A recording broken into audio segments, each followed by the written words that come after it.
नमस्कार सभी विद्यार्थियों एवं मेरे प्यारे दर्शकों, एक बार फिर से हमारे अटेंशन पॉइंट यूट्यूब चैनल पर आपका हार्दिक स्वागत है।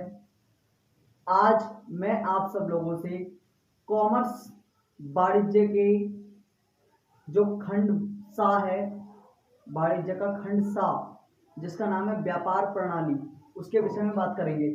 तो व्यापार प्रणाली का हमारा सबसे पहला पार्ट है, सबसे पहला टॉपिक है हमारा विनिमय। सबसे पहला टॉपिक है हमारा विनिमय। विनिमय को क्या कहते हैं हम? एक्सचेंज। विनिमय को एक्सचेंज कहते हैं। प्रश्न हमारा उठता है कि विनिमय क्या है?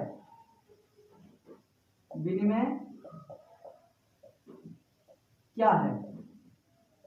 प्रश्न उत्तर हमारा आता है विनिमय क्या है। तो मैं आप लोगों को बता दूं, विनिमय एक ऐसी प्रक्रिया है, विनिमय एक ऐसी हस्तांतरित प्रक्रिया है जिसके माध्यम से कम आवश्यकता वाली वस्तु के बदले अधिक आवश्यकता वाली वस्तु का हस्तांतरण एक व्यक्ति के द्वारा दूसरे व्यक्ति को किया जाता है। अब वस्तु विनिमय इसका एक अंग है, मुद्रा विनिमय भी इसका एक अंग है। तो वस्तु विनिमय की जो हमारे अंग हैं, इसके स्वरूप हैं, उसके बारे में भी चर्चा कर लेते हैं। वस्तु और मुद्रा, ये हमारे विनिमय के स्वरूप हैं। एक वस्तु और एक मुद्रा, वस्तु विनिमय, और एक हमारा मुद्रा विनिमय।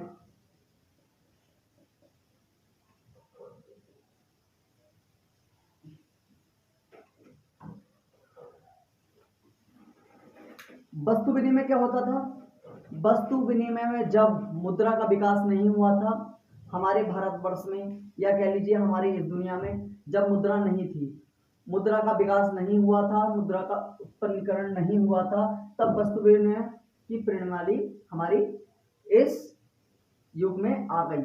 वस्तु विनिमय की प्रणाली एक बहुत ही सरल एवं निखर्चीली प्रणाली थी, मितव्ययी प्रणाली थी।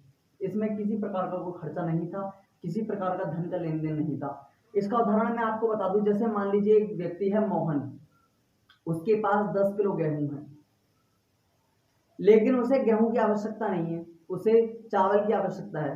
तो एक व्यक्ति है रमेश, जिसके पास चावल है परंतु उसे गेहूं की आवश्यकता है। मतलब एक व्यक्ति है इसमें मोहन, जिसके पास गेहूं है,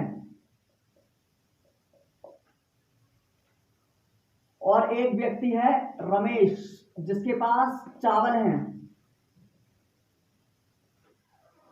मोहन को चावल चाहिए, रमेश को गेहूं चाहिए, तब वस्तु विनिमय की प्रणाली यहां पर संभव हो जाती है। वस्तु विनिमय की प्रणाली में एक पक्ष दूसरे पक्ष से कम आवश्यकता वाली वस्तु से अधिक आवश्यकता वाली वस्तु को लेन देन या विनिमय अदला बदली कर लेता है। तो मोहन को गेहूं चाहिए, नहीं चाहिए। रमेश को चावल चाहिए, नहीं चाहिए। रमेश को क्या चाहिए? गेहूं, और मोहन को चावल।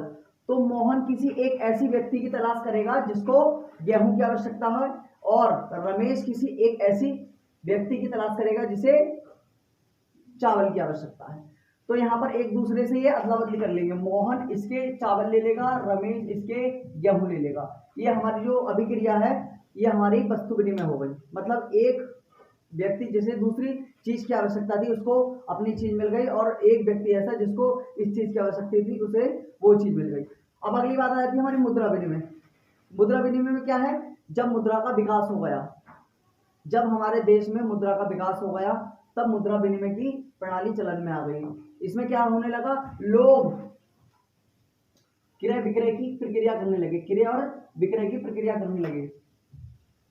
क्रय मानी खरीदना, लोग क्रय के साथ विक्रय,